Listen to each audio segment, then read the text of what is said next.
Welcome, dear listener. You've found your way to a quiet place. A place where the world outside softens to a hush, where your breathing can slow and your thoughts can settle like gentle petals upon still water. Tonight, I'll tell you a story. It is a story of patience, of a love that grows not in sudden bursts, but in the tender rhythm of quiet days. A story where the air is scented with wild herbs and sun-warmed wood, and the moments pass like ripples on a slow-moving stream. So, find the position that feels most like home. Let your shoulders sink, let your hands rest where they wish, and allow the sound of my voice to be the low hum in the background of your evening. We begin in a valley where the seasons turn in their own time, and the people move with the grace of those who do not race against the clock. It is here that our story unfolds, about a man, a flower, and the quiet, unspoken magic that drew them together. The village was shaped like a small sigh at the base of the hills.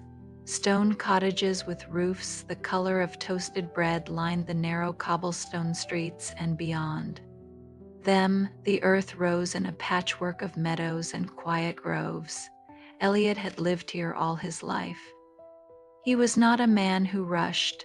Every morning, he would take the same path from his small house at the edge of the orchard, across the wooden bridge that leaned ever so slightly to one side, and up the lane that led to the market square. On that path, beside a weathered bench that looked out over a shallow stream, there was a single flower.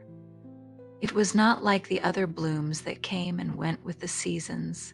Its stem was tall and steady, its leaves deep green and soft-edged, but its petals remained closed, always closed. Eliot could not remember when he had first noticed it. Perhaps he had always known it was there, standing as if in quiet expectation. The villagers sometimes spoke of it a little curiosity, a thing that had never opened, not in anyone's memory. Some thought it had withered inside and remained shy to the world. Others said it was waiting for something, or someone. Eliot had no theories.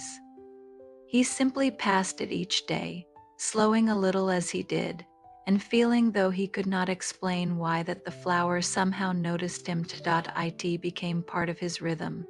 Some mornings he would pause just long enough to rest his fingertips on the back of the weathered bench, letting the early sun warm his sleeve while his eyes wandered to the tight curl of its petals. He never touched it. It felt like a promise he hadn't made yet, and promises, he believed, should not be hurried. The seasons drifted over the valley in gentle turns, spring with its pale blossoms along the orchard trees, summer heavy with bees, and the low hum of the fields, autumn's gold dust settling over rooftops, and winter's soft white breath. Through them all, the flower stood, unchanged, yet somehow never forgotten. There was a kind of quiet comfort in it, perhaps because Eliot too knew something of waiting, though no one would have guessed it to look at him with his even stride, his steady hands, and the calm way he greeted the mornings. He carried a feeling deep within him, like an unopened letter tucked safely away. A longing without urgency, a wondering of whether something, someday, might unfold for him as gently as the seasons did here.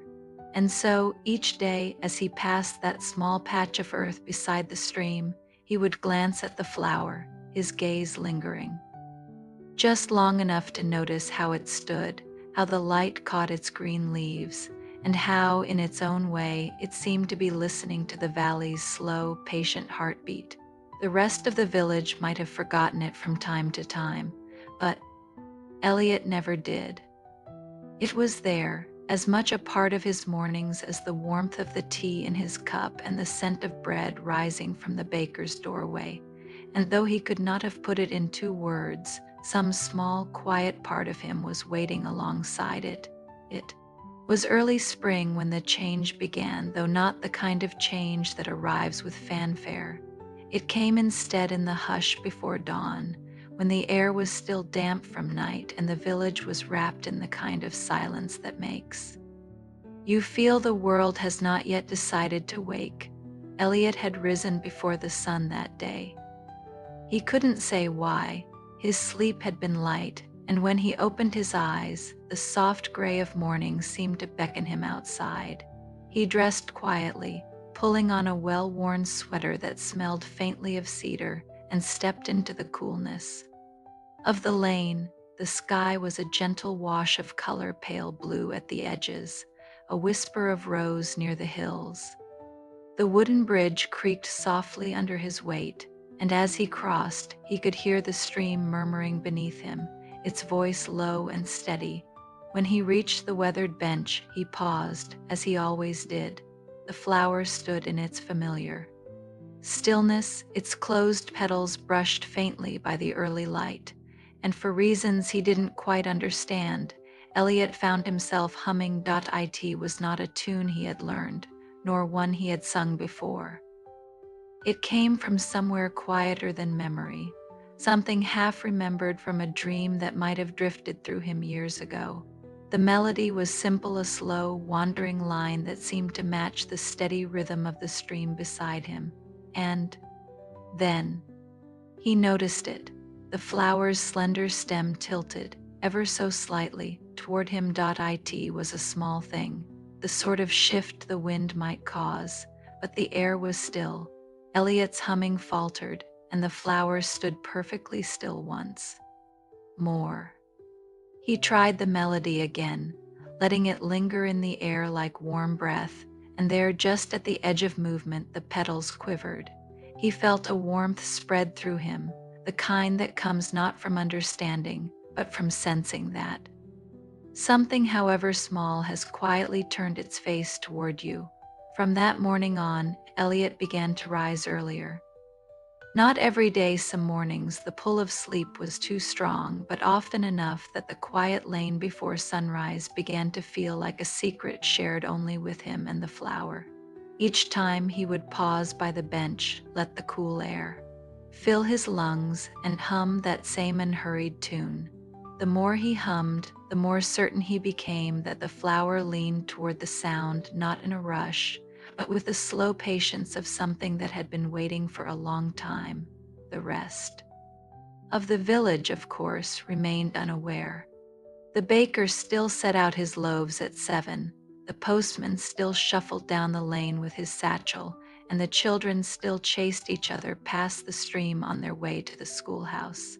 But in that small space of dawn, Eliot and the flower shared a rhythm, and though Eliot could not yet imagine that this quiet ritual would lead to anything beyond itself, something within him felt a little lighter, as though the unopened letter in his heart had been touched by the faintest, warmest breath of spring. Later, when he thought back on it, he would remember those mornings as the first moments the valley began to hum along with him. The morning it happened was as gentle as all the others.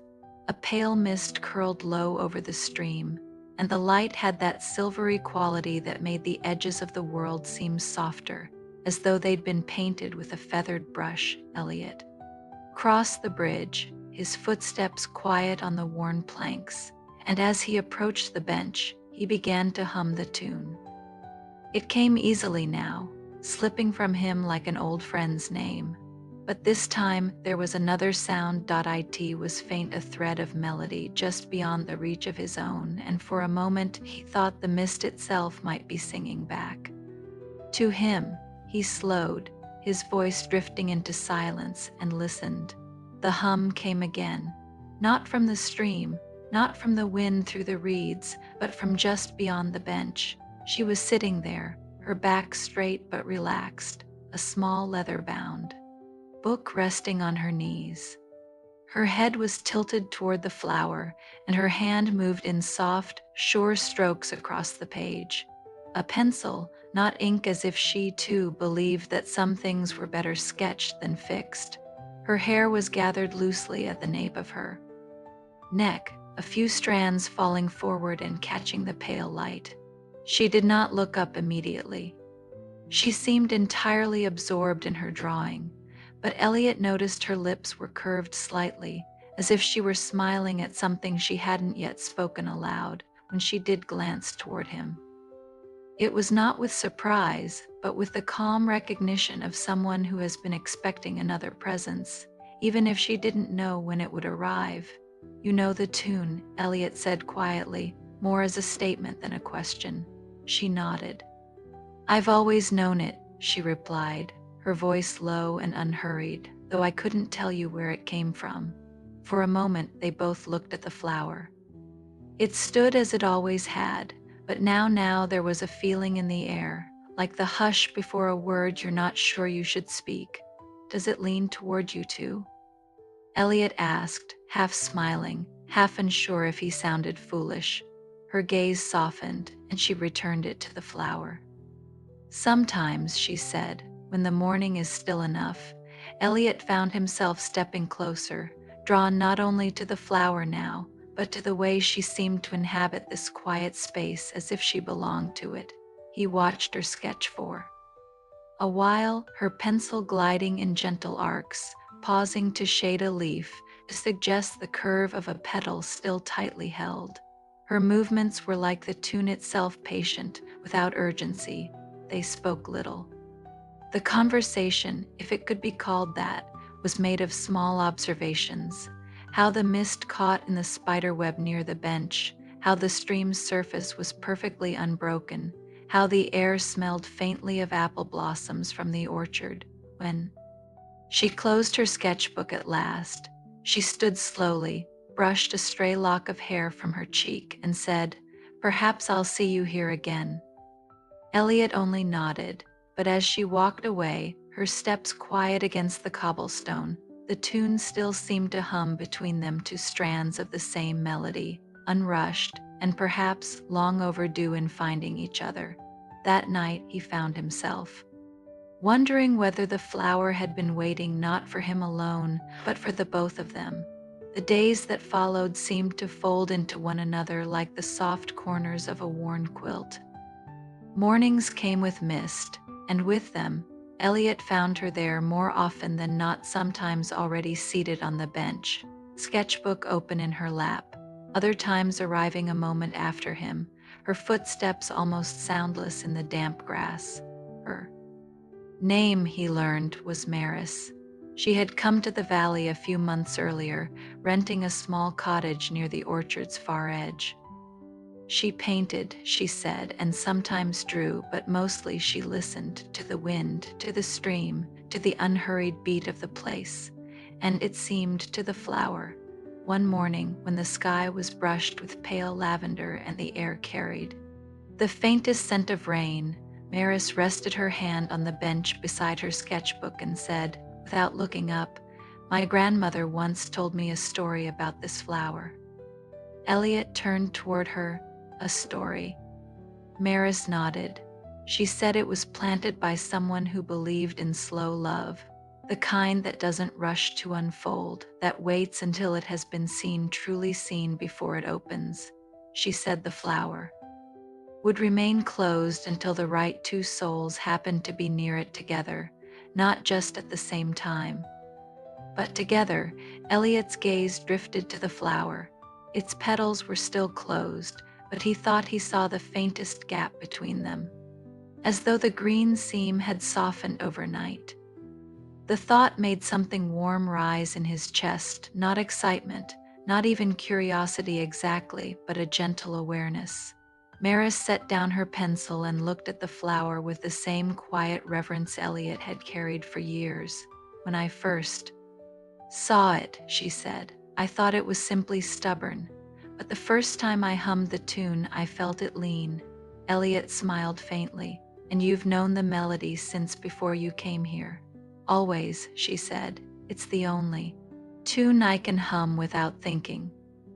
They sat in silence for a while, listening to the stream, the birds beginning their unhurried calls in the orchard, the soft breath of the wind between the hills. The flower stood between them, still closed, but no longer in solitude. The space around it felt different now, not fuller exactly, but warmer. As though the air had been waiting for these two shapes to fill it side by side. In that stillness, Eliot realized that his years of passing by had not been without meaning, and perhaps Maris's arrival was not as sudden as it seemed. Perhaps. The valley had been preparing this slow meeting in its own quiet way. The flower might have been waiting for them. Or perhaps, without knowing it, they had been waiting for each other. The morning the flower began to open was one of those mornings when the air felt freshly washed. Rain had passed through in the night, leaving tiny silver droplets clinging to every leaf and blade of grass. The stream moved more briskly, its voice a little louder, though still gentle enough to blend into the hush of the valley. Eliot arrived first, his steps slow, as though something in him already sensed the day would be unlike the others. When he reached the bench, he paused, and there it was, the smallest curve in one petal, a pale seam of color showing through. He sat down, hands resting loosely in his lap, and began to hum the melody. The sound seemed to hang in the cool air, as if even the mist wished to listen. Maris came a few minutes later, her hair still damp from the morning's wash, a faint blush of the breeze on her cheeks.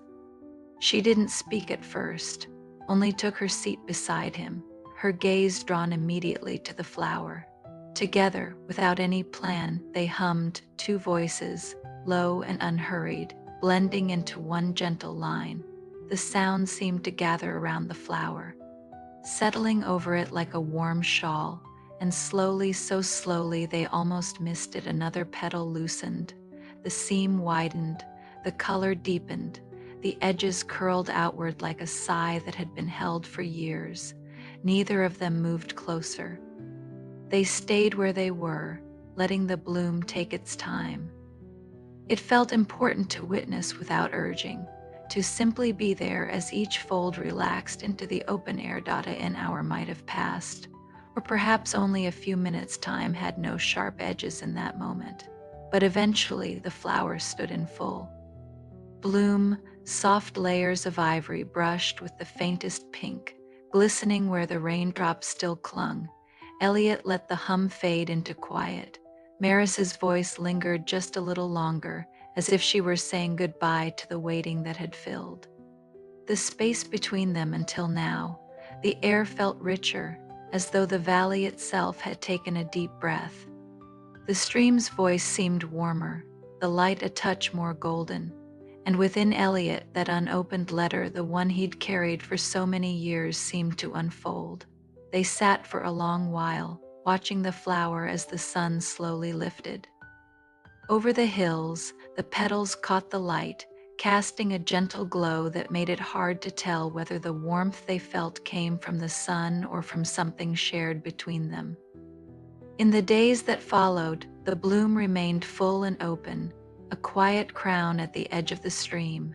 Eliot and Maris visited each morning, their steps unconsciously falling into the same pace. Sometimes they spoke in murmurs, sometimes not at all, letting the hum of the valley be their shared language. The flower's fragrance was soft, so light it only reached them when the breeze passed in just the right way. It smelled faintly of rain and honey, and something else neither of them could name, something that reminded them both of a memory they didn't quite possess. One afternoon, as the sun leaned toward evening, they found themselves on the bench. Once more, the stream was slower now, its voice thick with the day's warmth. The air was still enough that every ripple could be traced in the water's skin. Maris leaned forward slightly, her gaze caught on the flower. A single petal had fallen, resting delicately on the bench between them. Eliot picked it up carefully, turning it in his fingers. The pale pink at its edge seemed almost to glow against the fading light. Without speaking, he placed it gently in her sketchbook, closing the cover as if to protect both the petal and the moment it carried. They stayed there until the shadows grew long, watching as another petal drifted free, spinning slowly in the air before coming to rest in the grass.